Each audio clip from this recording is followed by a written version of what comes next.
Delimitation మహిళా reservation బిల్లులపై Andhra Pradesh ముఖ్యమంత్రి నారా చంద్రబాబు నాయుడు కీలక వ్యాఖ్యలు చేశారు. మహిళలకు 33% రిజర్వేషన్ ని టీడీపీ ప్రకటించడం దేశ రాజకీయాల్లో ఇప్పుడు చర్చనీయాంశంగా మారింది. మహిళా రిజర్వేషన్లను అన్ని పార్టీలు స్వాగతించాల్సిన పరిస్థితి ఏర్పడుతుందని ఆయన పేర్కొన్నారు.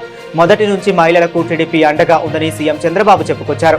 డీలిమిటేషన్ విషయంలో 2011 జనాభా లెక్కలైన తాజా లెక్కలైన మనకు నష్టం కలుగుతుందని ముఖ్యమంత్రి చంద్రబాబు అన్నారు. అందుకే ఉన్న స్థానాలను 50% పెంచితే అందరికీ న్యాయం జరుగుతుందని చెప్పారు. పెంచిన స్థానాలను మహిళలకు కేటాయించవచ్చని అభిప్రాయపడ్డారు. దీంతో గతంలో ఈ బిల్లును వ్యతిరేకించిన వారి ఆలోచన కూడా మారవచ్చని ఈ సందర్భంగా ముఖ్యమంత్రి పేర్కొన్నారు.